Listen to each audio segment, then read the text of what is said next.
अब अघिल्लोचोटिको defending champion पनि हुनुहुन्छ हजुरहरूको तयारी चाहिँ कस्तो रहेको छ तयारी यसपालि पहिलाको भन्दा अलि उत्कृष्ट छ हाम्रो किनभने नेपालकै पूर्व क्याप्टेन मामा श्रेष्ठ आएर टिम चाहिँ अलिक स्ट्रङ भएको छ तर अब उहाँ त आउटसाइड खेल्नुहुन्थ्यो नि त पहिला अब योपालि चाहिँ हामीले अपोजिटमा राखेको छौँ थोरै चाहिँ अलिकति समस्या हुन्छ जस्तो लाग्छ तर गेम जित्नलाई फर्स्ट बल इम्पोर्टेन्ट हो फर्स्ट बल चाहिँ हाम्रो राम्रै हुन्छ त्यही भएर गेम सहज हुन्छ कि भन्ने आशा गर्छु जस्तो अब विदेशी खेलाडीहरू पनि लिएर आउनु भएको छ नेपाली खेलाडीहरू पनि गरेर को खेल्दैछन् त्यो बारेमा जानकारी खेल्न त एक्ज्याक्टली अब कोर्टमा त 3 फरेन प्लेयरहरू त खेल्नै हाल्नुहुन्छ होइन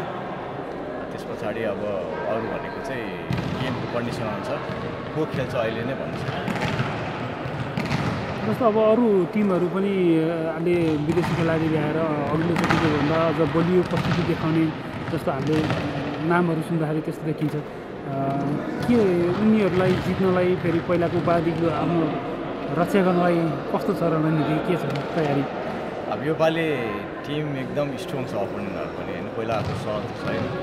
अलि अगाडि चाहिँ अब आरिफुली सहजहरू धेरै राम्रो थियो जस्तो थियो उहाँहरूलाई नै जित्न गाह्रो हुन्थ्यो हामीलाई अब अहिले चाहिँ अब पब्लिक टिमहरू पनि राम्रो छ झैले राम्रो हो राम्रो छ अनि मणिपुर कुन्दाबाट पनि फरेन प्लेयरहरू इन्डियन प्लेयरहरू आएको छ सुन्नुभएको छ उहाँहरू झन् राम्रै छ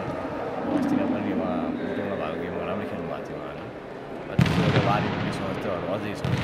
यसपालि चाहिँ नेपालको इतिहासमै एकदम रोचक गेम हुन्छ जस्तो लाग्छ मलाई यो पोखराको मैदान पनि अब भनौँ यो कवर हल पनि काठमाडौँको र यहाँकोमा चाहिँ खेल्न कता सहज होला के होला तपाईँ के अनुमान गर्न सक्नुहुन्छ सहज त अब ग्राउन्डको टेम्परेचरहरू अब आएछ मिलाइदिनुहुन्छ भन्नुभएको छ त्यो कारणले गर्दाखेरि त हिमालय चाहिँ उस्तै हुन्छ होला तर अब हिजोको दिन पनि अब त्यसले अब माया गरेकै थियो भलिबल दर्शकहरू माया गरेको थियो अब आज पनि माया गर्नुहुन्छ जस्तो लाग्छ मलाई चाहिँ जस्तो अघिल्लो संस्करणमा गण्डकीलाई नै हराएर उपाधि जित्नुभएको थियो च्याम्पियन हुनुभएको थियो अहिले गण्डकीकै मैदानमा हुनुहुन्छ कस्तो होला अब अलिकति विदेशी प्लेयरहरू पनि हेल्प नेपालबाटै खेलेका प्लेयरहरूलाई गण्डकीमा आबद्ध गर्नुभएको छ कस्तो होला गण्डकीको गेम अनि तपाईँहरूले गण्डकीलाई चाहिँ कसरी हेर्नु गण्डकी त अब राम्रो टिम पनि हाम्रै पूर्व क्याप्टेन सन्दीप शाह अनि पूर्व खेलाडी मदन पनि सबै कुराले ब्यालेन्समेन्ट छ स्टार खेलाडीहरू छ अलरेडी त्यहाँनिर लिम्बूदेखि लिएर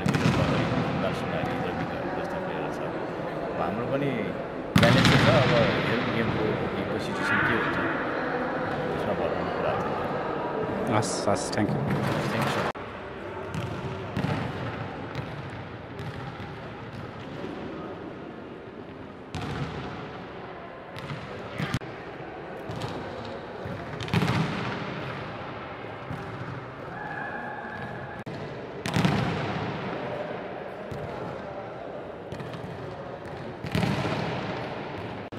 जेठ 8देखि 15 गतिसम्म